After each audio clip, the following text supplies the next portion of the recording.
पिछले genetic code के basis पे कुछ पॉइंट्स मैं आपको बताऊंगी आज की क्लास में, ठीक है।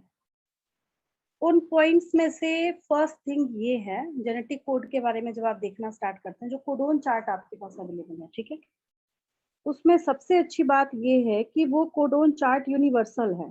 क्या है वो? यूनिवर्सल है। बनाते बनाते भी मैं यही बात आपको समझा रही थी कि उसमें अगर आप वर्ल्ड वाइड जाके कहीं भी किसी भी लैंग्वेज की बुक में अगर आप उसको पढ़ना स्टार्ट करें तो वो कोडोन चार्ट सबके पास सेम होगा।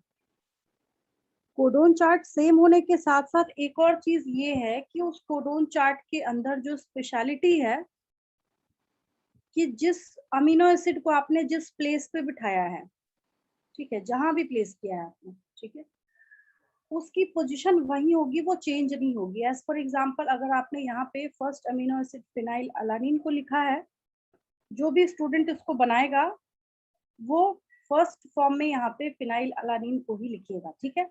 ठीक उसी तरीके से जैसे आप क्या करते हैं, जैसे आप लोग पीरियोडिक टेबल जो है केमिस्ट्री का उसको देखना स्टार्ट करते हैं, वहां पे भी आप कौन सी चीज देखते हैं? वो वर्ल्ड वाइड है, यूनिवर्सल है, आप उसमें कोई चेंज नहीं कर सकते हैं, ठीक है। चलिए कुछ पॉइंट्स मैं लिख देती हूँ, मेरे साथ साथ नोट कीजिए आप लोग। और ये मैंने एयूजी के बारे में स्पेशलिटी बताई थी आपको। नेक्स्ट पेज जो है ये देखिए, ये स्टार्ट कोडोन है, हमें जरूरत होगी इसकी कहाँ पे? प्रोटीन सिंथेसिस में, ठीक है। दूसरी चीज, ये मेथियोनिन के लिए कोड करेगा, और इसके साथ एक और है, इस पूरे चार्ट में, इस पूरे चार्ट में सिर्फ दो ऐसे अमीनो एसिड हैं जो कि सल्फर कंटेनिंग है। एक तो ये रहा मेथियोनिन और एक ये रहा सिस्टीन। जो बाद वाले स्टॉप कोडोन के ऊपर जो दो कोडोन्स यहाँ पे बैठे हैं, ये किसका है? सिस्टीन का। और बाकी धीरे धीरे ये सारे याद हो जाएंगे आपको, ठीक है। पिछली क्लास में हमने मेरे ख्याल से 1 2 3 3 में और 4 ऐड कर दीजिए, 7 8 9 10 11 12 13 14 15 16 17 18 19 20 20 अमीनो एसिड हमने 64 में से 20 याद किए थे। और 12th का सिलेबस ओवर होते होते पूरा 64 बच्चों को याद हो जाता है, ठीक है। इवन की कोडोन को देख के पहचानना, ये भी करना है आपको आगे जाके। तो कोडोन के बारे में जो है वो मैं एक दो लाइन लिख देती हूँ, उसके बाद मैं आगे बढ़ती हूँ।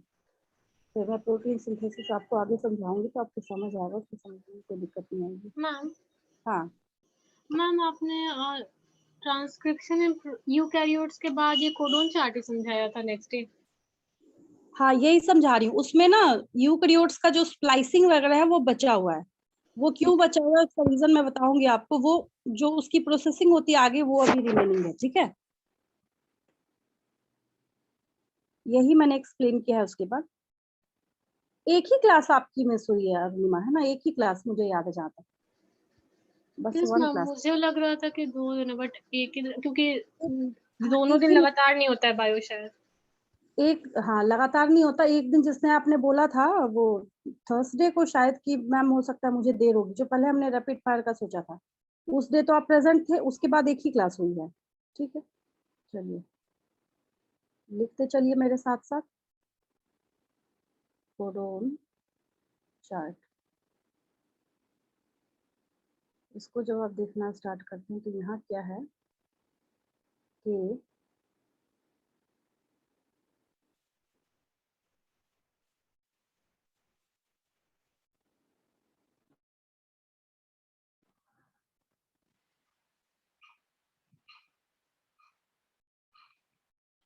चलिए ट्रांसलेशन का काम करता है ये। अब आप बोलेंगे ये कैसा ट्रांसलेशन है? ट्रांसलेशन का मतलब तो प्रोटीन सिंथेसिस होता है। यहाँ मैं इंग्लिश वाले ट्रांसलेशन की बात कर रही हूँ, ठीक है।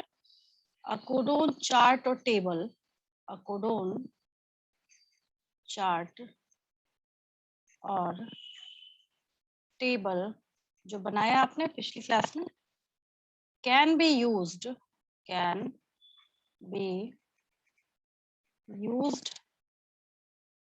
To translate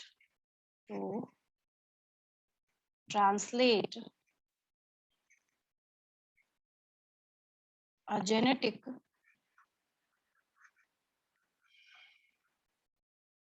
code.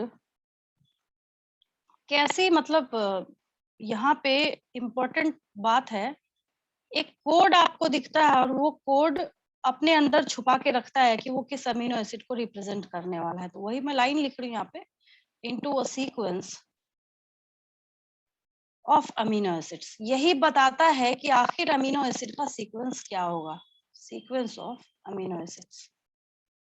ठीक है, जैसे एज फॉर एग्जाम्पल एक रफ वर्क करके मैं आपको बताती हूँ। ठीक है, मैंने यहाँ पे लिखा सबसे आसान triple U, triple ji, triple U, you है ये, जी जैसा दिख रहा है, ट्रिपल जी। पता है आपको ट्रिपल यू क्या है? जल्दी बोलिए फटाफट, क्या है ये? Phenyl alanine. ठीक है, ट्रिपल जी क्या है? ग्लाइसिन है। फिर फिनाइल अलानिन और फिर क्या है यहाँ पे? ग्लाइसिन है। ठीक है, ग्लाइसिन के लिए ऐसे याद रखेंगे, देखिए ग्लाइसिन को तो खैर सिंपलेस्ट अमीनो एसिड है तो याद रखना बहुत जरूरी है। ठीक है, डबल जी के जितने वेरिएंट्स होंगे, ऐसे देखिए मैं एक ट्रिक बताती हूँ आपको, ग्लाइसिन क्योंकि सब आपको बारी बारी से 1 बाय 1 करके याद रखना है। ठीक है, इसके लिए आपको ट्रिक क्या याद रखना है कि डबल जी के जितने वेरिएंट्स आएंगे, क्या मतलब है इसका? अब इधर देखिए, डबल जी के वेरिएंट्स, मेरा बोलने का मतलब है कि डबल जी के पीछे आप यूसीएजी बिठाइए, चारों ग्लाइसिन है। क्या बोला मैंने? ये 1, ये 2, ये 3 और ये 4, इसके बैक में बिठाइए यूसीएजी। तो डबल जी के जितने वेरिएंट्स हैं दे कोड फॉर ग्लाइसिन। ये किसको कोड करते हैं? ग्लाइसिन को कोड करने का काम करते हैं। याद हुआ सबको? ये किसको कोड करने का काम करते हैं? ये ग्लाइसिन को कोड करने का काम करते हैं, याद रखना है आपको हमेशा। ठीक है, अब एक लाइन लिखी जाती है इसके बारे में, समझिएगा ध्यान से। एक बात यहाँ पे बोली जाती है कि आपकी एनसीईआरटी ने एक लाइन लिखी है, when one amino acid is coded or represented by more than one codons। मैं क्या बोल रही हूँ कि when, तो वो कोड जो है वो डीजेनरेट हो जाता है। बच्चा बोलता है ये क्या बात हुई, हमें दिख तो रहा है, हम यहाँ पे रिप्रेजेंट तो कर रहे हैं, बट ये पॉइंट क्यों लिख रहा है कि डीजेनरेट हो जाता है? ये देखिए, when, इसको हटाती हूँ मैं, एक उसको रहने देती हूँ। when one amino acid, when one amino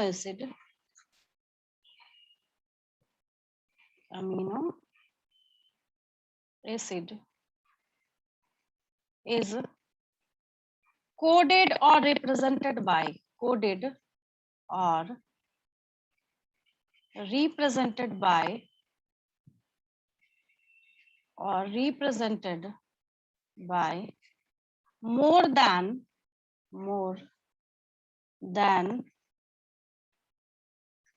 one codons, more than one codons, then, तब क्या होता है? then code of that specific amino acid, then code of that specific amino acid, specific amino acid degenerates। अब बच्चा क्या सोचता है यहाँ पे? कहता है ये गायब कैसे हो जाता है? ये गायब वाला डीजेनरेट नहीं है, ये कैसा डीजेनरेट है मैं बताती हूँ आपको। ठीक है, बहुत ध्यान से समझिएगा इसको, यही एक क्वेश्चन है जो बच्चों से अक्सर पूछा जाता है। मैं तो खैर पूछती हूँ, इसको समझिए ध्यान से कि कैसे डीजेनरेट होता है कोड। अब मैं एक यहाँ पे मैसेंजर आरएनए बना रही हूँ, मैसेंजर आरएनए को पढ़ के ही प्रोटीन रिप्रेजेंट होगा। ठीक है, मैंने यहाँ पे इससे रिप्रेजेंट होने वाला अमीनो एसिड ही लिखने का काम कर रही हूँ, कोड नहीं लिख रही मैं, समझिएगा ध्यान से। अभी देखिए आप खुद ही फंस जाइएगा यहाँ पे। यहाँ क्या लिखा मैंने? Phenyl alanine. चलिए मेथियोनिन तो ठीक है, यहाँ पे मैंने मेथियोनिन लिखा। फिर मैंने क्या लिखा? Phenyl alanine. क्या मतलब है इसका? मतलब 1 2 3 ने मिलके फिनाइल अलानिन को रिप्रेजेंट किया होगा, 1 2 3 ने मिलके मेथियोनिन को, 1 2 3 ने मिलके फिनाइल अलानिन को। फिर मैंने क्या लिखा यहाँ पे? देन मैंने यहाँ पे लिखा ग्लाइसिन, GLY, फिर मैंने लिखा ग्लाइसिन, फिर मैंने लिखा ग्लाइसिन। ठीक है।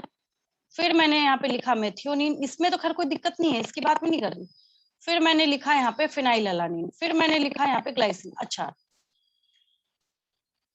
आपको मेथियोनिन में कोई डाउट नहीं, आप कहाँ फंसिएगा मैं बता रही हूँ अभी आपको। ये 3-3 में क्या लिख रही हूँ, मतलब 3-3 को पढ़ के एक अमीनो एसिड बना है, ऐसे समझिए। नहीं समझ आए तो लीजिए स्टैंड बना दिया मैंने, ये रहा। समझिए आपकी 3-3 को पढ़ के एक अमीनो एसिड यहाँ पे बना है। एक अमीनो एसिड को ऐसे रिप्रेजेंट करते हैं, मैंने यहाँ पे लिखा है। मेरा आपसे क्वेश्चन है, इस फिनाइल अलानिन को जब आप इस कोडोन चार्ट में देखना स्टार्ट करते हैं, ठीक है, इसको देखिए आप इस कोडोन चार्ट में यहाँ पे, ठीक है, आपके पास U भी फिनाइल अलानिन को रिप्रेजेंट कर रहा है, UUC भी फिनाइल अलानिन को रिप्रेजेंट कर रहा है। मेरा आपसे एक क्वेश्चन है, क्या मैंने जो यहाँ पे ये लिखा है,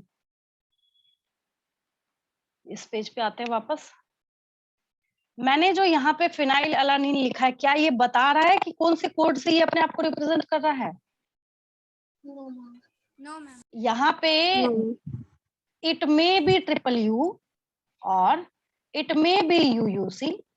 समझिए ध्यान से बात को भाई, मेथियोनिन में तो कोई दिक्कत है ही नहीं ना। मेथियोनिन में इसलिए कोई दिक्कत नहीं है कि ये तो कॉपीराइटेड है, AUG, I am responsible for expression of methionine, I am responsible for expression of methionine. हालांकि 2 बार नहीं देना चाहिए, बहुत मुश्किल से मिलता है।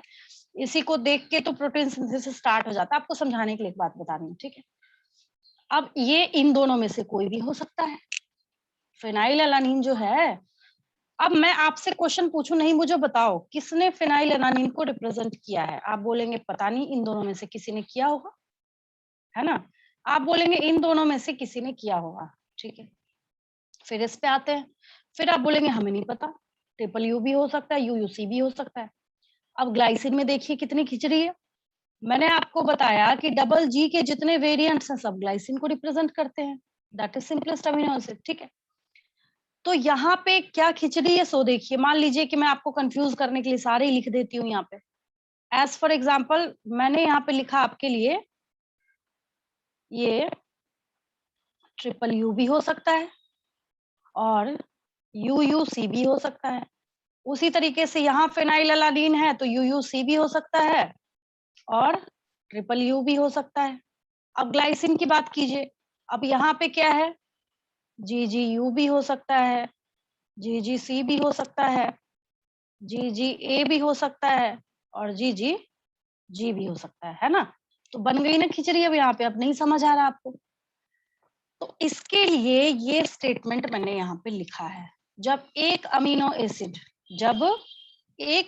एसिड एक से ज्यादा कोडोन्स के द्वारा रिप्रेजेंट किया जाता है तो उस अमीनो एसिड का कोड डीजेनरेट हो जाता है। ये वैसे अमीनो एसिड्स के ऊपर एप्लीकेबल होता है जो कि जब कभी भी आप इस कोडोन चार्ट को देखना स्टार्ट करते हैं, जो अमीनो एसिड एक से ज्यादा कोडोन के द्वारा रिप्रेजेंट किया जाता है, जो अमीनो एसिड क्या किया जाता है, एक से ज्यादा कोडोन के द्वारा रिप्रेजेंट किया जाता है, ठीक है।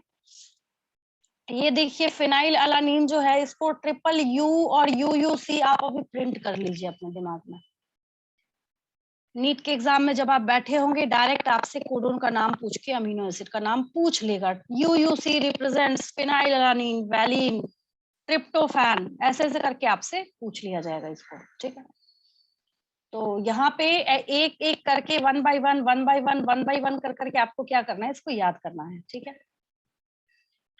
तो इसको बहुत सारे रिप्रेजेंट करने का काम कर रहे हैं। अब ल्यूसिन देखिए, ल्यूसिन की क्या खासियत है, ये बैठा एक तो जैसे फिनाइल अलानिन खत्म हुआ उसके बाद देखिए ये कहां से कहां तक चल रहा है। उसके बाद ये जा रहा है CU का सारा वेरिएंट को भी ये कैप्चर कर रहा है और UU के एक C के बाद जो आया UUA और UUG, इसके सिवाय CU का जितना वेरिएंट है, CU का वेरिएंट का क्या मतलब, CU 4 बार लिख दीजिए, पहले लिख दिया आपने, ठीक है। सबके पीछे UCAG बिठा दीजिए, क्या बिठा दीजिए, UCAG बिठा दीजिए, ठीक है भाई। ये तो है ही है, ये अमीनो एसिड है ल्यूसीन। कौन सा अमीनो एसिड है, ल्यूसीन अमीनो एसिड, ठीक है। और शुरू में मैं ये बोल रही हूँ कि UU का जितना वेरिएंट था, UU का चारों वेरिएंट पहले लिखिए। कभी अगर एग्जाम में कंफ्यूज कीजिए तो इस टेक्निक को अप्लाई कर लीजिएगा, ठीक है। और चारों बिठाइए यहाँ पे UCAG। आप याद कीजिएगा कि हमें टीचर ने बताया था ऊपर वाले अगर हम इन दो को छोड़ दें, ये दोनों फिनाइल एलानिन को रिप्रेजेंट करते हैं। इसके बाद के जो टोटल 6 आ जाएंगे यहाँ पे, किसको रिप्रेजेंट करने का काम करते हैं? ये ल्यूसीन को रिप्रेजेंट करने का काम करते हैं। किसको रिप्रेजेंट करने का काम करते हैं? ये सब के सब ल्यूसीन को रिप्रेजेंट करने का काम करते हैं। 20 में और 4 जोड़ दीजिए, 24 यानी 24 आपने अपना काउंट बढ़ाया है अमीनो एसिड को याद करने में। आज ही अपने दिमाग को टेंट कर लीजिए कि CU का सारा वेरिएंट प्लस UUA और UUG, CU का सारा वेरिएंट प्लस UUA और UUG। अब मैं क्या करूं? मैं कुछ नहीं करूं, मैंने यहाँ पे एक मैसेंजर RNA बनाना स्टार्ट करा। मैंने क्या किया? सपोज कीजिए एक मैसेंजर RNA मैंने बनाना स्टार्ट करा, ठीक है। इसको पढ़ के अमीनो एसिड का मैंने यहाँ पे सीक्वेंस लिख दिया, इसको पढ़ के अमीनो एसिड बनेगा। मैं कुछ नहीं कर रही, मैंने यहाँ पे ल्यूसीन लिख दिया। भाई कौन बताए ये ल्यूसीन किससे रिप्रेजेंट हुआ है, अगर आपको कोई कोड नहीं बता रहा है ना। क्या आपको मेरा स्टेटमेंट समझ आया? मैं यहाँ पे आपसे क्या बोल रही हूँ कि अगर एक अमीनो एसिड को आप एक से ज्यादा, ठीक है, ये सब ऐसे ही रफ ही रह जाता है तो मैं हटा देती हूँ। इसके बाद मुझे कभी टाइम ही नहीं लगता कि मैं बैठ के इरेज करूँ इन सबको, इसलिए मैं अभी लगे हाथ हटा देती हूँ। तो मैंने आपको यहाँ पे ये 6 जो है वो ल्यूसीन के लिए कोड बताए हैं। और एक स्पेशल पॉइंट यहाँ पे क्या निकल के आपके सामने आया है कि जब एक अमीनो एसिड को एक से ज्यादा कोडोन्स रिप्रेजेंट करने का काम करते हैं तो वो अमीनो एसिड का कोड डीजेनरेट कर जाता है। हमें पता ही नहीं चलता कि आखिर किसने उसको वहां पे एक्सप्रेस करने का काम किया है, कौन था जो इसको यहाँ पे एक्सप्रेस करके लेके आया है, जिसके लिए मैंने आपको यहाँ पे ये लाइन मेंशन करी है। ठीक है, समझ आया सबको? ये रफ वर्क मैं नीचे से हटा रही हूँ ताकि एक और लाइन में लिख सकूं। हाँ चलिए, समझ गए तो आप बहुत इंटेलिजेंट है, पूछा जाता है ये क्वेश्चन।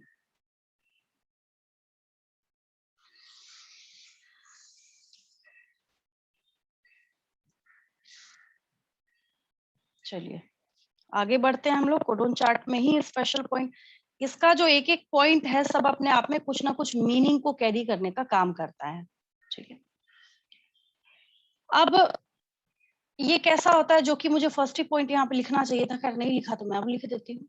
यूनिवर्सल है ये, क्या है ये? यूनिवर्सल है। ठीक है, द कोड जो भी एक एक कोड आप देख रहे हैं इज यूनिवर्सल। कैसा है ये? यूनिवर्सल है। ठीक है, फॉर एग्जाम्पल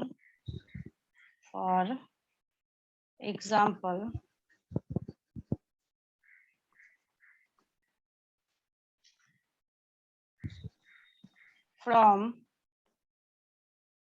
मोनेरा टू, सबसे पहला किंगडम यही पढ़ते हैं आप बार बार, from Monera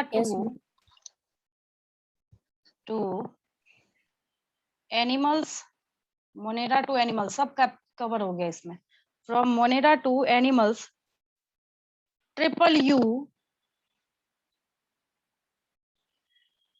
would code for, would किसके लिए कोड करेगा? सबको रट गया होगा अभी तक। Would code for phenyl alanine. Yes, phenyl alanine, ये वही अमीनो एसिड है जिसका रोल आपने किसने पढ़ा था, मतलब आपने किसमें पढ़ा था, उल्टा बोल दिया मैंने, आपने पढ़ा था फिनाइल कीटोन्यूरिया में, याद आया?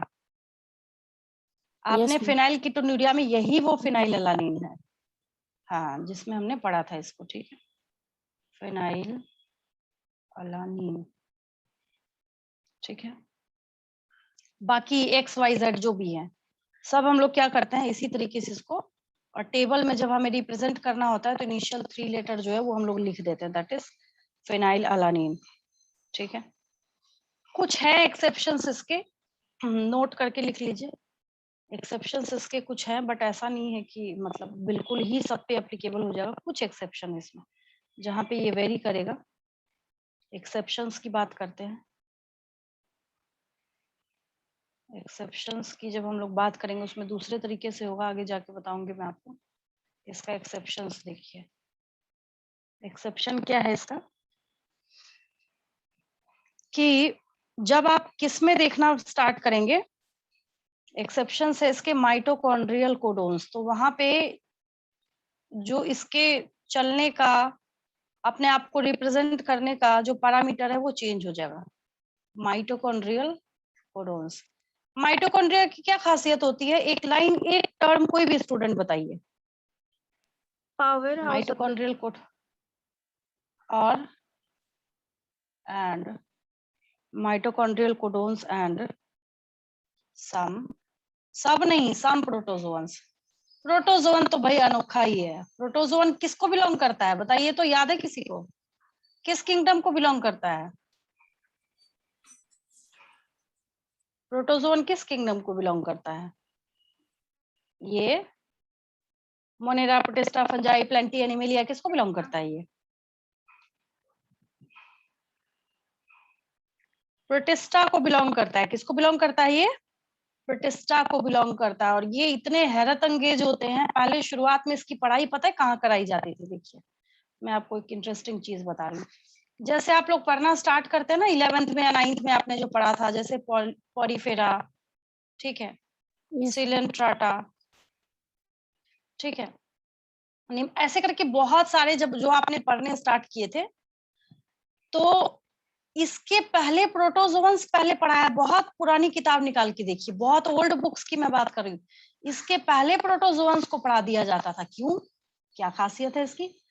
कहाँ ये प्लेस कर रहा है? इतने बैकवर्ड क्लास में ये जा रहा है जो Monera, protista, fungi, plenty, animalia, कहाँ ये, तो ये प्रोटिस्टा को बिलोंग करता है। और कहाँ ये बैठ गया इतने टॉप कैटेगरी में? एनिमल किंगडम में जाके बैठ गया। पॉरीफेरा के पहले प्रोटोजोअन्स की पढ़ाई कराई जाती थी। बहुत ओल्ड बुक्स निकाल के देखिए, उसमें दिखेगा आपको। Kingdom animalia, animal kingdom start हुआ है, पढ़ाई कराई जा रही है प्रोटोजोअन की। Why? What is the reason behind this? Because all the protozoans are exclusively heterotrophic. अब ये है ना बच्चों वाला क्वेश्चन, हेट्रोट्रॉफिक नीट का क्वेश्चन है ये। रीजन क्या है? कंफ्यूज कैसे किया जाता है आपको? ऐसे इधर देखिए, ऑप्शन दे दिया जाएगा आपको। मैंने आपको लिखा क्राइजोफाइट्स। जो बच्चे लगे हाथ 11th की भी क्लास कर रहे हैं उनको थोड़ा अच्छा लग रहा होगा, कुछ कुछ याद आ रहा होगा, है ना? क्राइजोफाइट्स मैंने लिख दिया, है ना? फिर मैंने यहाँ पे डाइनोफ्लैजिलेट्स लिख दिया, इसमें भी थोड़े बहुत फोटोसिंथेसिस कर देते हैं। फिर मैंने यहाँ पे यूग्लिनोइड्स लिख दिया, ठीक है, ठीक है।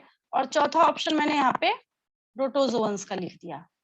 और आपसे पूछ लिया गया question, mention the name of the exclusively heterotrophic category from the following options. अब आप कंफ्यूज कीजिएगा या नहीं कीजिएगा? एग्जाम में जरूर कीजिएगा, गारंटी है 2000% कंफ्यूज कीजिएगा। अगर आप रट के चले गए, आपने ध्यान से बारीकी से देखा नहीं, ये वही किंगडम है प्रोटिस्टा, जिसको कि हम लोग हेट्रोजिनस किंगडम की उपाधि देते हैं। और कहाँ भी ये उठ के आ रहा है, आपके जेनेटिक कोडोन चार्ट को भी यहाँ पे ये डिस्टर्ब करने का काम कौन कर रहा है? प्रोटोजोन कह रहा नहीं भाई मेरे अंदर एक्सेप्शन है, आप कैसे यूनिवर्सल बोल रहे हैं इसको? तो इस ये हेट्रोजिनस किंगडम किसको बोलते हैं? हम लोग प्रोटिस्टा को बोलते हैं। इतनी खिचड़ी बना के रखी है इसने। अब ये क्राइजोफाइट्स के अंदर डाइटम्स वगैरह चीफ प्रोड्यूसर्स हैं।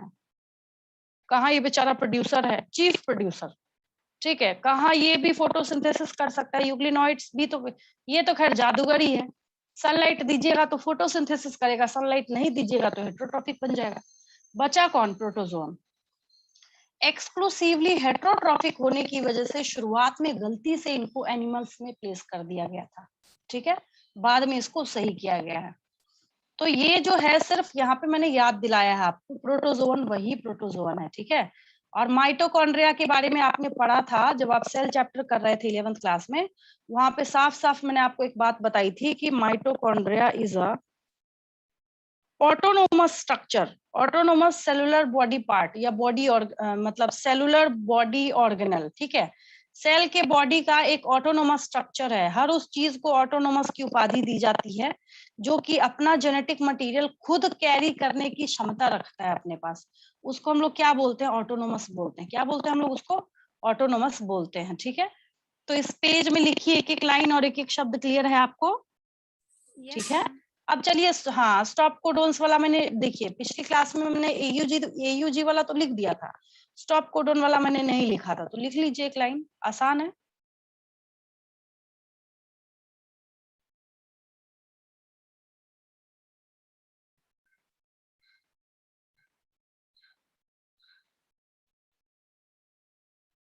चलिए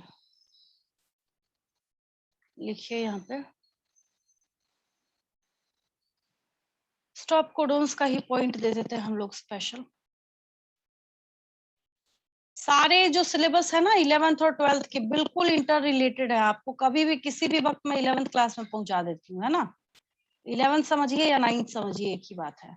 स्टॉप कोडोन्स का जिक्र करते हैं, तो जिस भी बच्चे को टाइम लगे साथ के साथ 11th की क्लासेस कंटिन्यू करते रहिएगा, ठीक है। मेरी हिदायत है आपको, नसीहत है, बाकी तो बच्चों पे डिपेंड करता है कितना पढ़ना चाहते हैं। चलिए स्टॉप कोडोन्स की हम लोग बात करते हैं। यहाँ पे क्या है, यहाँ पे स्टॉप कोडोन्स जो हैं ये 3 ही होंगे। पहला UAA, इसको देखते के साथ प्रोटीन सिंथेसिस स्टॉप हो जाएगा। फिर बोला जाएगा कि नहीं भाई अब तुम स्टॉप, अब तुम इसके आगे प्रोटीन नहीं बना सकते, ठीक है। ये एक तरीके से टर्मिनेटर का काम करता है, तो जिसकी वजह से मैं यहाँ पे लिख दूंगी इसको टर्मिनेटर कोडोन या नॉनसेंस कोडोन भी बोलते हैं। नॉनसेंस मतलब जो जिसका कोई सेंस नहीं होता, जो किसी अमीनो एसिड को रिप्रेजेंट करने के लिए रिस्पॉन्सिबल नहीं होता है, that are UAA, UAG and UGA,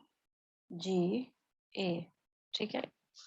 इसी का और करके मैं यहाँ पे लिख देती हूँ, स्टॉप कोडोन्स को ही हम लोग और क्या बोलते हैं, टर्मिनेटर कोडोन्स। स्टॉप करेगा तो जिसकी वजह से हम लोग इनको क्या बोलते हैं, टर्मिनेटर कोडोन्स, ठीक है। और पिछली क्लास मैंने आपको बोला था इन्हीं को हम लोग क्या बोलते हैं, नॉनसेंस। कोई सेंस नहीं होता जिसका, नॉनसेंस कोडोन्स। क्या हो गया ये, नॉनसेंस कोडोन्स हो गया, ठीक है।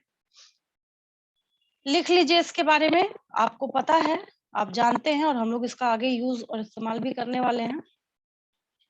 स्टॉप कोडोन्स जरूरी है ये भी। स्टॉप ऐसा तो है नहीं कि अब यहाँ से बनना स्टार्ट हुआ तो बिल्कुल आसमान तक बनता चला जाएगा प्रोटीन, है ना, ऐसा भी नहीं होगा। बेचारे को रुकना भी जरूरी है। जैसे कैसे फाइटो हार्मोन्स जब हम पढ़ाते हैं बच्चों को, तो हम लोग बोलते हैं, आपको बताया गया होगा भाई इनका होना भी जरूरी है, जो सबको स्टॉप करने का काम करता है ना। तो उसका क्या है, होना भी, वैसे फाइटो हार्मोन का भी होना जरूरी है, जो एक फ्रूटिंग को बंद करे, फ्लावरिंग को बंद करे, सब कुछ को वहां पे स्टॉप करे, ग्रोथ को स्टॉप करे किसी पॉइंट पे कहीं पे जाके, वो सब भी जरूरी है हम लोगों के पास, है ना। तो यहाँ पे क्या है, स्टॉप कोडोन्स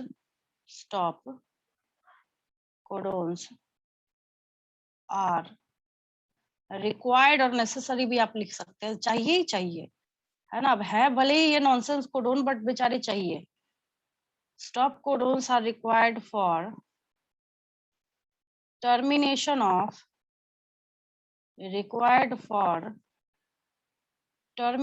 of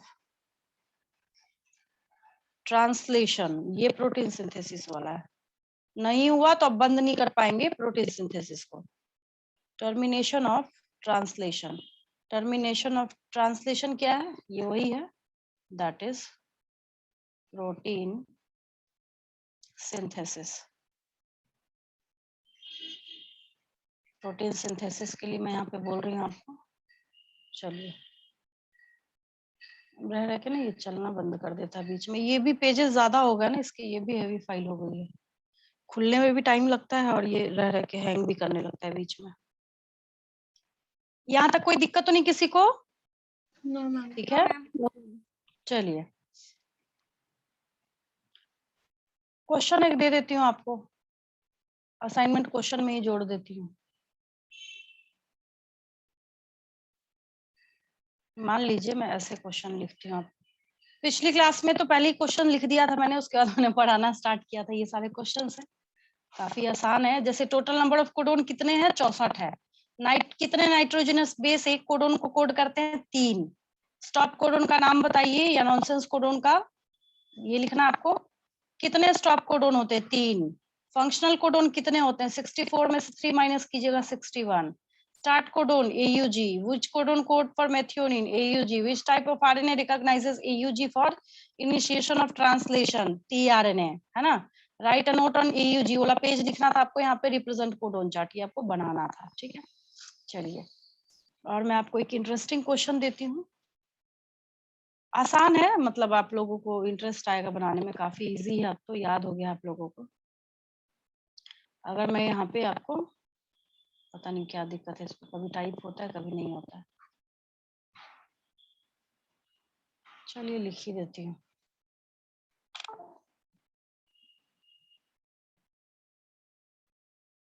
आ गया, ये जल्दी होता है ना, इस वजह से मैं कोशिश करती हूँ कि टाइप वाला ही जाए।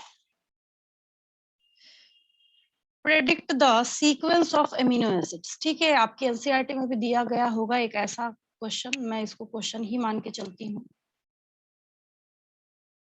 पहला, प्रेडिक्शन तो नहीं है एक्चुअल में, आप बता भी सकते हैं इसको, predict the sequence of amino acids on the basis of amino acids on the basis of provided information of, किसका इंफॉर्मेशन है ये इंफॉर्मेशन है mRNA का, है ना।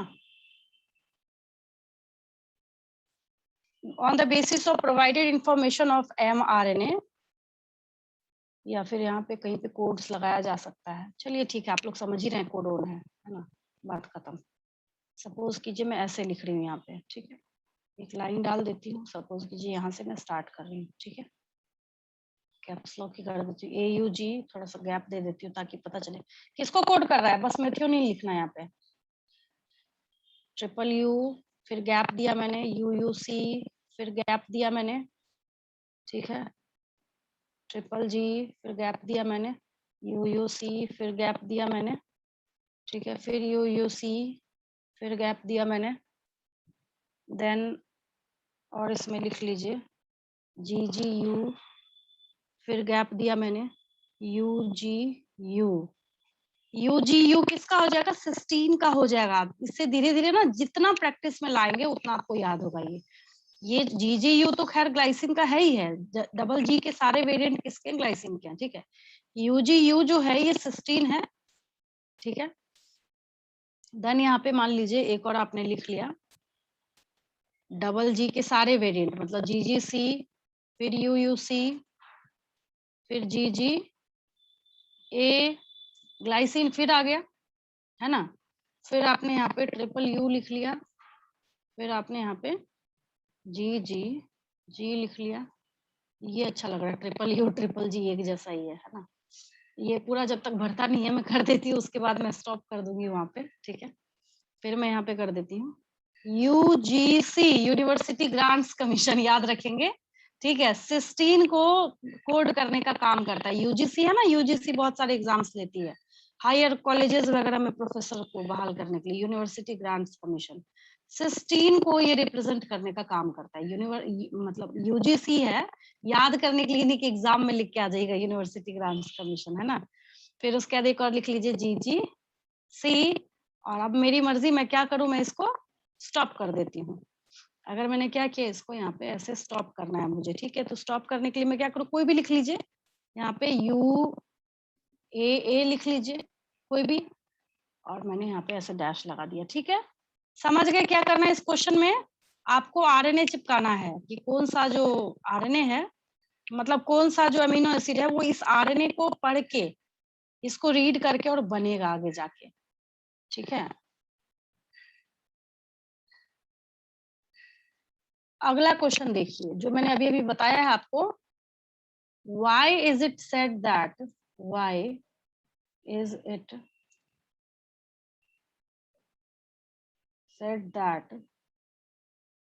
रीजन पूछ रही मैं आपसे, कौन सा रीजन, तो ये देखिए इसका रीजन पूछ रही मैं आपसे, when some amino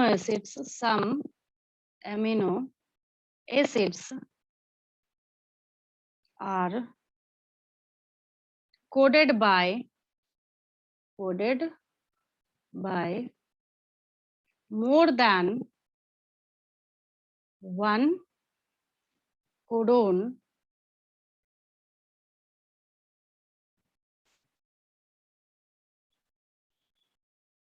then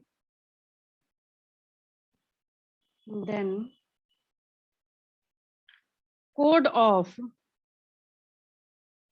the code of that amino acid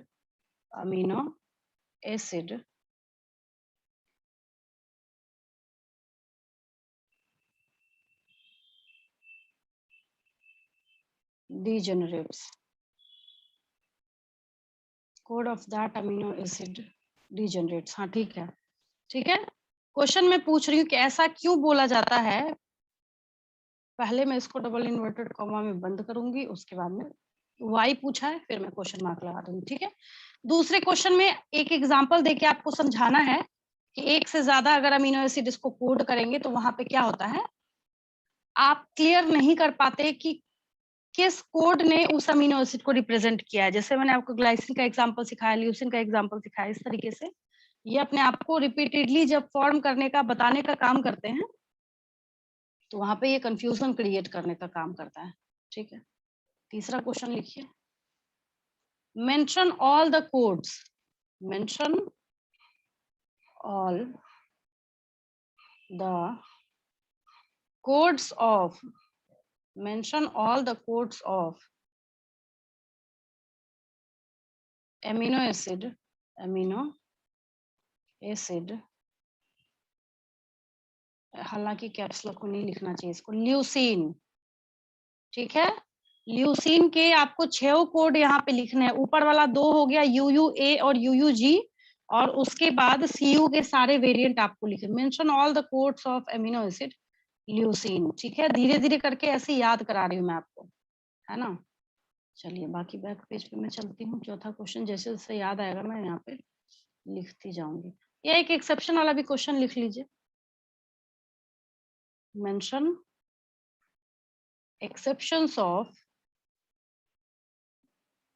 mention exceptions of codon chart. एक मैंने माइटोकॉन्ड्रियल कोडोन्स आपको बताया है और एक मैंने आपको क्या बताया है, प्रोटोजोन्स, ठीक है। दोनों लिख लीजिएगा इसमें, mention exceptions of codon chart, ठीक है। ठीक हो गया। फिफ्थ क्वेश्चन लिख लीजिए,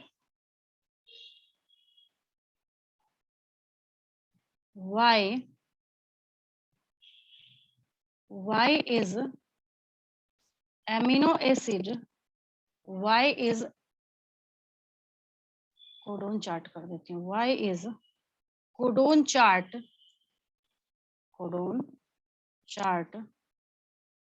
referred as यूनिवर्सल। बता दीजिएगा कि एक छोटे से बैक्टीरिया से उठा के ह्यूमन बीइंग तक जो ये कोडोन चार्ट है वो सेम रहेगा, चेंज नहीं होगा, बदलेगा नहीं, जिस वजह से हम लोग इसको क्या बोलते हैं, यूनिवर्सल बोलते हैं, है ना। चलिए इसमें क्वेश्चन मार्क लगा के बाद में मैं करूंगी, ये अभी इसको यहीं तक रहने दीजिए, फिर हम बैक पेज पे चलते हैं। तो इतने क्वेश्चन अभी तक जो मैंने पढ़ाया है आपको उससे बना है। पढ़ाने से ज्यादा पेजेस तो ये देखिए आपके असाइनमेंट क्वेश्चन का, इतना थोड़ी कोई सॉल्व करके कोई बच्चा एग्जाम में बैठेगा।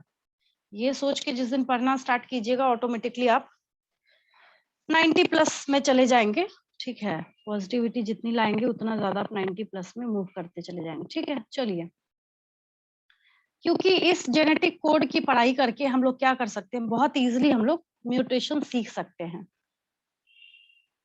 और म्यूटेशन सीखने का क्या मतलब है कि आप, याद है मैंने बोला था कि आगे जाके बीच में एक जगह म्यूटेशन आया था, तो मैंने एक बात आपको वहां पे भी बताई थी कि ये कोडोन चार्ट, जब मैं आपको सिकल सेल एनीमिया पढ़ा रही थी, तो कैसे एक पॉइंट पे एक वहां पे बेस आया और उसने क्या किया, वहां पे उस कोड को डिफर करके सिकल सेल अनीमिया को कॉज करने का काम किया। रीजन आप लिखते थे पॉइंट म्यूटेशन। तो मैंने आपको वहां पे एक बात बोली थी, क्या मैंने आपको वहां पे यही बात बोली थी कि मैं जैसे ही आपको आगे जाके इस चैप्टर में म्यूटेशन समझाऊंगी तो आपको सारी चीजें बिल्कुल क्रिस्टल क्लियर हो जाएंगी, ठीक है। तो इसी के बेसिस पे थोड़ा सा मैं म्यूटेशन आपको बता देती हूँ।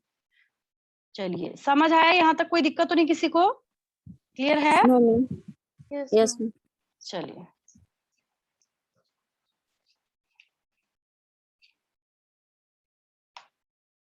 म्यूटेशन की हेडिंग दे दीजिए।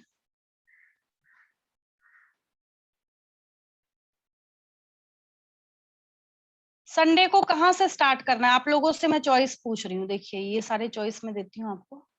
एक रफ पेज है ये, ठीक है। आपके टोटल जो 16 चैप्टर हैं, ऐसे तो बच्चे प्रेफर करते हैं कि इकोलॉजी टच कीजिए या फिर उसके बैक वाली जो यूनिट है। पहले तो है यहाँ पे 1 to 4, ये करा दिया मैंने आपको। फिर उसके बाद है यहाँ पे 5, 6 और 7, इसको तो अलग ही रहने दीजिए। 5 करा दिया मैंने, 6 चल रहा है, कब जाएगा मुझे नहीं पता। मैं कोशिश कर रही हूँ जल्दी जल्दी कराने की। लगातार मैं तो बोल ही रही हूँ, जितने देर का पीरियड है टाइम भी पूरा मैं दे ही रही हूँ आपको। तो मैंने सोचा ना कि थोड़ा सा एक होता नहीं है कि मन में आना चाहिए कि नहीं हमारा सिलेबस भी इतना हो चुका है।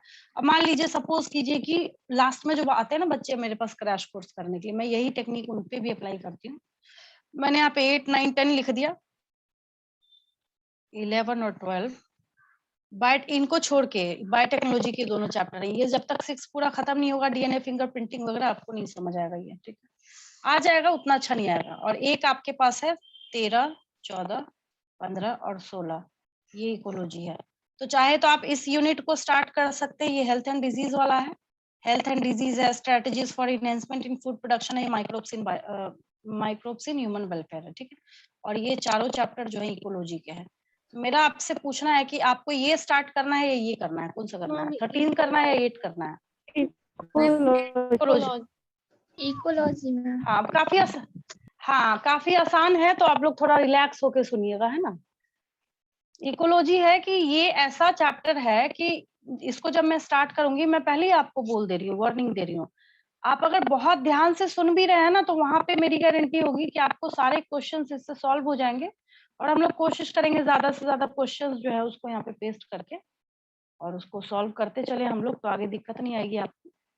चलिए, म्यूटेशन करना स्टार्ट, क्योंकि अभी इसमें देखिए ना, इस चैप्टर को जब आप देखना स्टार्ट करते हैं, ये मॉलिक्यूलर बेसिस ऑफ इनहेरिटेंस जो है, टीआरएनए का डिस्क्रिप्शन बचा हुआ है, प्रोटीन सिंथेसिस बचा हुआ है, लैकोपेरॉन पूरा एक पीरियड लेगा, लैकोपेरॉन बचा हुआ है, ह्यूमन जीनोम प्रोजेक्ट बचा हुआ है, डीएनए फिंगरप्रिंटिंग बचा हुआ है। तो मैं तो भगा ही रही हूँ अपनी तरफ से, है ना। बट फिर भी अब ये सब है तो है, सारे 5 मार्क्स के क्वेश्चन है, कितना भगाऊं मैं। तो थोड़ा सा कहीं ऐसा ना हो कि आपके मन में बैठ जाए कि मतलब हम लोग अभी तक इसी में चल रहे हैं। मैंने सोचा ये काम ये किया जा सकता है, इकोलॉजी उसकी कॉपी अलग ही बना लीजिएगा इकोलॉजी की, ठीक है। एक फ्रेश नोटबुक अलग से बना लीजिएगा इकोलॉजी की। यस। हाँ, वो अपना 4 चैप्टर है उधर अपना खत्म हो, अलग कॉपी पड़ी रहेगी। एग्जाम टाइम में भी आपको पढ़ने में आसानी होगी। चलो भाई, इधर इकोलॉजी की शुरू में मतलब कॉपी के ऊपर मार्क कर दीजिएगा इकोलॉजी, ताकि क्वेश्चन आंसर करें या फिर कुछ भी करें तो आपको आसानी होगी। चलिए, म्यूटेशन में स्टार्ट कर रही थी।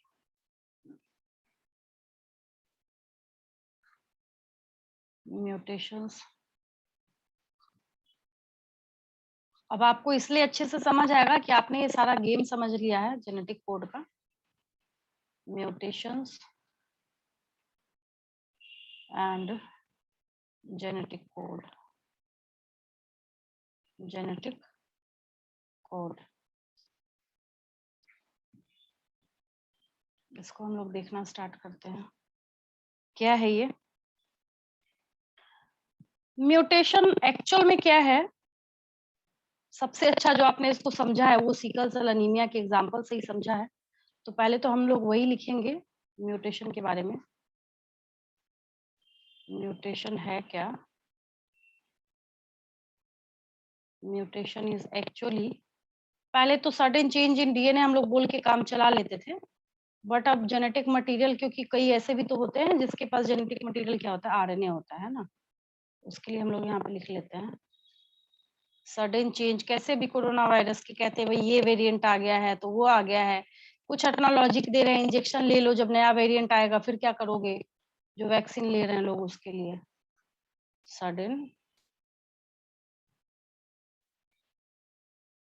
Change, sudden change in DNA, sudden change in DNA और जेनेटिक मटेरियल। जेनेटिक मटेरियल में भी अगर कोई चेंज होता है, आरएनए भी हो सकता है, तब भी हम उसको किसका नाम देंगे, तब भी हम लोग उस टर्म को बोलते हैं कि क्या हुआ वहां पे, म्यूटेशन हुआ है। ठीक है, अब क्यों हो सकता है ये म्यूटेशन जो है, इसके बारे में मैं बोल रही हूँ। म्यूटेशन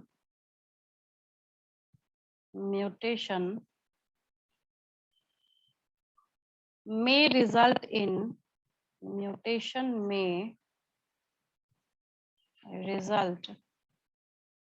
in लॉस और गेन ऑफ जीन, है ना, ये loss of gain of segment कुछ भी बोल सकते हैं।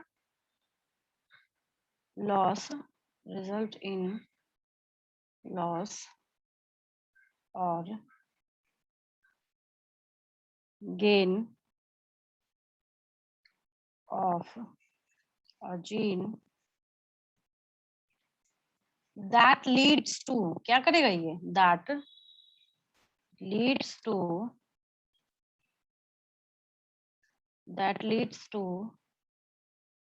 change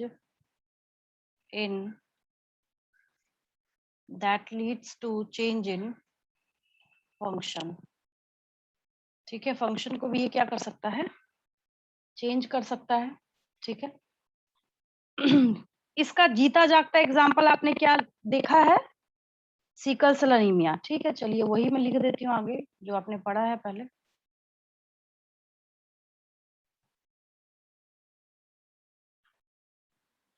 The effect of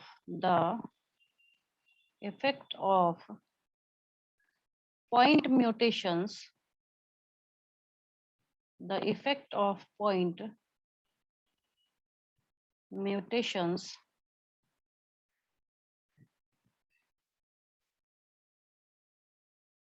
क्या हो सकता है इसका,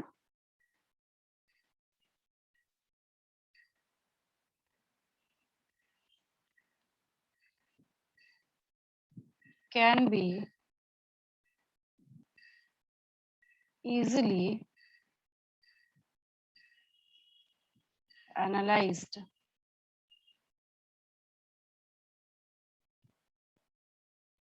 by sickle cell anemia,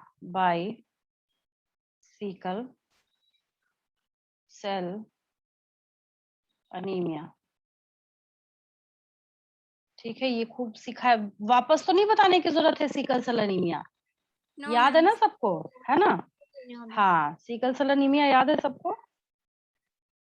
चलिए, sickle cell anaemia, sickle cell anaemia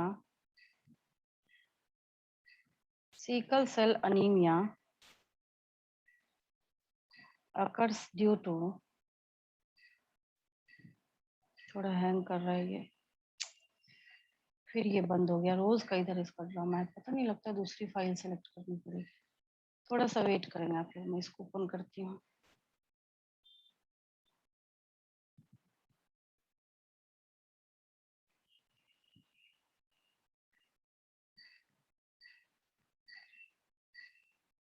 पता नहीं वो पेजेस आएंगे या नहीं जो मैंने लिखा अभी एक पेज लास्ट वाला जो लिख रही थी आ तो जाना चाहिए। वापस से रिकवर कर रहा है ये। सिर्फ जूम के वक्त मुझे ये प्रॉब्लम आती है, बाकी मैं किसी भी ऐप से पढ़ाऊँ, गूगल मीट से पढ़ाऊँ, एक बैच है उस पे टीचमेंट पे चलता है, किसी पे मुझे दिक्कत नहीं आती, इसी में ये फंसता है। स्क्रीन शेयर इसका हुआ नहीं, बस ये हैंग करेगा, पता नहीं क्या क्या करना स्टार्ट कर देता है।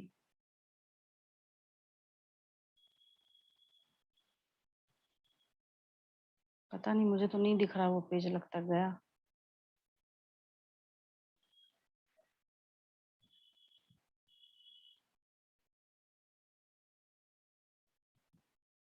अभी जो म्यूटेशन वाला पेज था ना वो नहीं है, ये स्टॉप कोडोन तक है, म्यूटेशन वाला पेज नहीं है। बस आप लोगों ने लिखा था मेरे साथ साथ, नोट Yes, किया था ma'am. आपने? चलिए तो कोई दिक्कत नहीं, मैं आगे लिख देती हूँ उसके पीछे का एक पेज बना के मैं लिख दूंगी, टाइम होगा कभी तो मैं उसके आगे लिख देती हूँ जो मैं एक स्टेटमेंट लिख रही थी।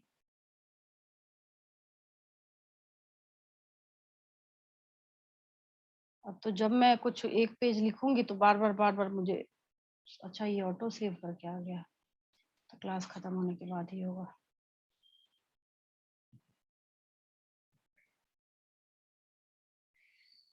Sickle cell anaemia, sickle cell anaemia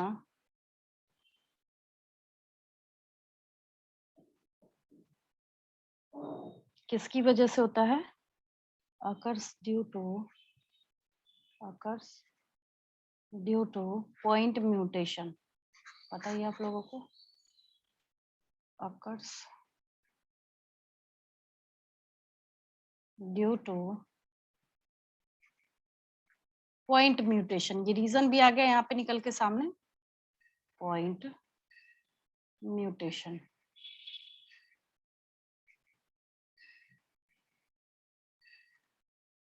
चलिए आगे लिखिए।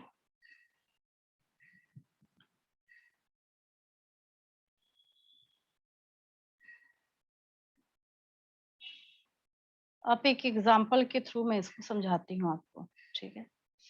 मान लीजिए हम लोग यहाँ पे ऐसे एनसीईआरटी ने बहुत अच्छा मतलब बेस्ट एग्जाम्पल लिया है। उसने क्या एग्जाम्पल लिया है यहाँ पे?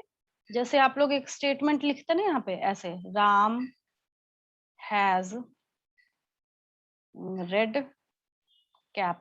मैं इसको नाइट्रोजनस बेसिस के थ्रू समझा दूंगी, बस अभी ये रफ वर्क है, समझिए, ठीक है? फिर इसने क्या किया कि जो यहाँ पे हैज के बाद रेड कैप था, समझिए ध्यान से, एस और आर के बीच में, एस और आर के बीच में यहाँ पे एक बी आ गया, बी आके बैठ गया, समझिएगा ध्यान से। फिर क्या होगा? फिर यहाँ पे क्या हो जाएगा? फिर हो जाएगा राम हैज, अब बी आर ई आया, ये उसको उधर खिसका देगा, बी आर ई, फिर डी सी ए, और फिर यहाँ पे क्या बचा? पी बेचारा इधर इसको धक्के मार के बाहर कर देगा, ठीक है? फिर क्या होता है, एक दूसरा कलर में लेती हूँ, फिर क्या होगा? अब यहाँ पे ये जो बी आर ई बैठा हुआ, अब यहाँ समझिएगा, ठीक है? इस बी और आर के बीच में, बी और आर, इसके और इसके बीच में आई आ गया, ठीक है? तो हो जाएगा यहाँ पे राम, मतलब कैसे शिफ्टिंग होती है ये इस स्टेटमेंट से बहुत अच्छा समझा जा सकता है। तो यहाँ पे आ गया बी आई आर, ये एक साथ आ जाएगा, ठीक है? फिर ईडीसी, तीन तीन का लगाना, तीन तीन का सेट बिठाना है ना, यहाँ पे ट्रिपलेट बनाना है हम लोगों को, ईडीसी, और फिर आ जाएगा एपी, ठीक है? फिर ब्लू कलर लेती हूँ। फिर यहाँ पे क्या होगा? आई और आर के बीच में, समझिएगा ध्यान से, क्या आ गया? जी आ गया।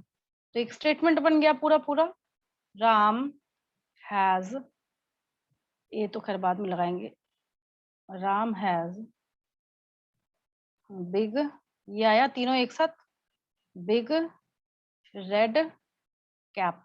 अच्छा, शिफ्टिंग समझ आई आपको? इससे शिफ्टिंग, एक अगर Yes, बीच में घुसता है तो कैसे बाद वाले की जगह, हाँ, बाद वाले की जगह बदल के रख देता है। कुल मिला के मान लीजिए जैसे ऐसे मेट्रो की सीट ऐसे होती है, ऐसे आप बैठे हैं, ठीक है? पर्सन पतला होता है, ऐसे पर्सन से यहाँ पे बैठे हुए सीधे सीधा, मान लीजिए इधर फेस करके, ठीक है? अब एक पर्सन गया है यहाँ पे और यहाँ बैठ गया जबरदस्ती, इसको बोलेगा तुम इधर चलो, ये इसको बोलेगा, ये इसको बोलेगा, फिर ये इसको, ठीक है?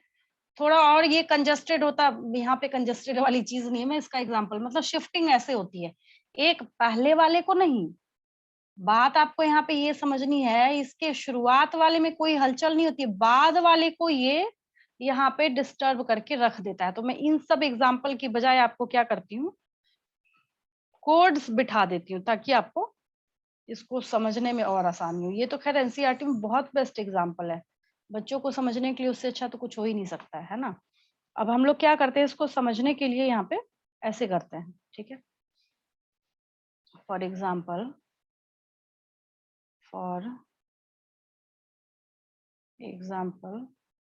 अगर मैंने यहाँ पे लिखा ऐसे, कैसे, ये देखिए, अगर मैं यहाँ पे मेंशन कर रही हूँ ऐसे U, उसके बाद UGC, G, UGC,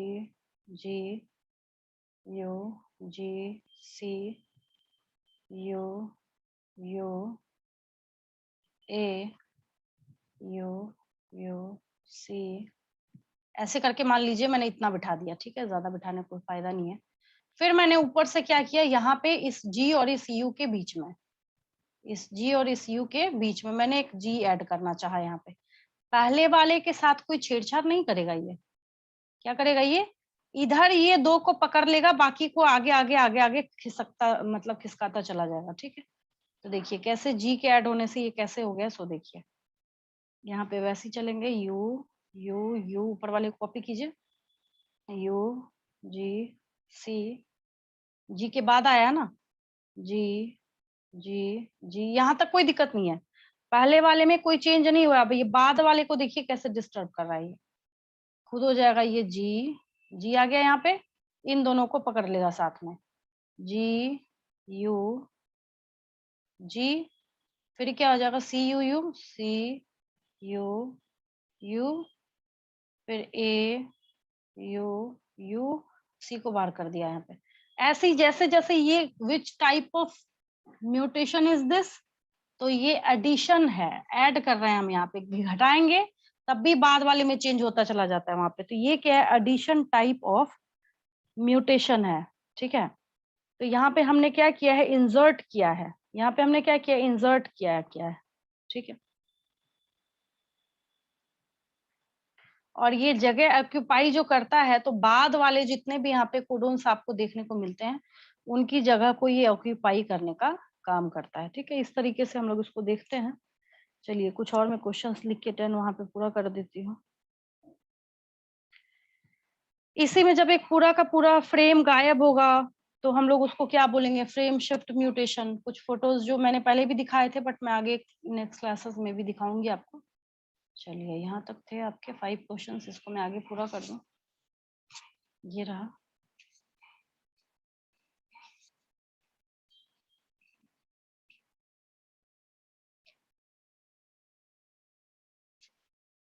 ये हो गया।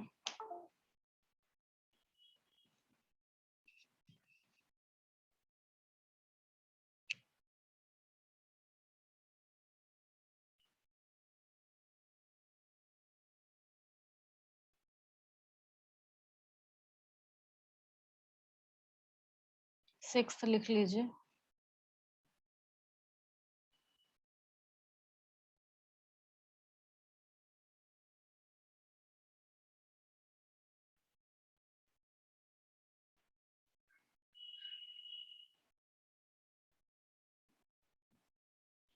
Give an example of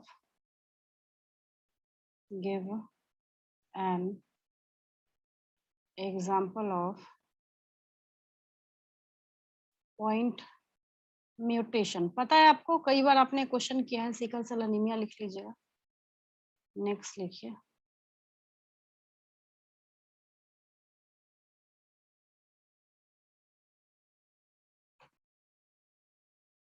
एक मिनट।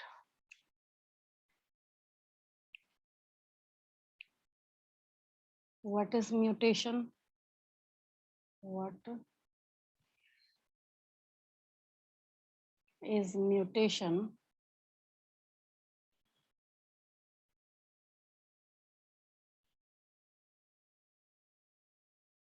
एट्थ लिखिए, represent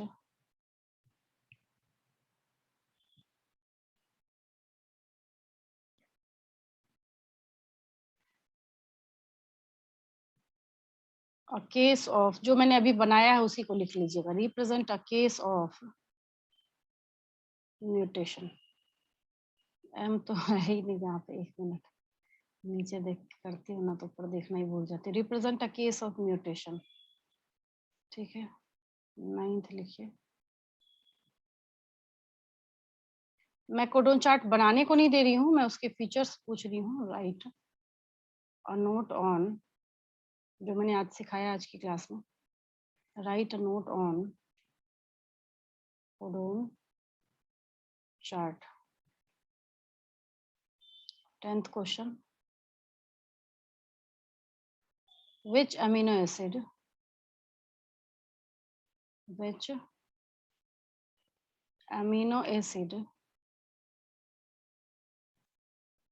is coded by UGC? क्या होगा आंसर?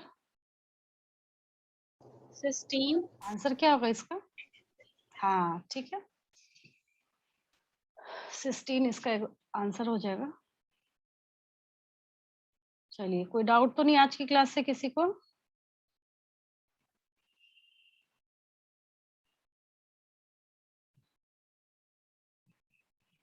No ma'am.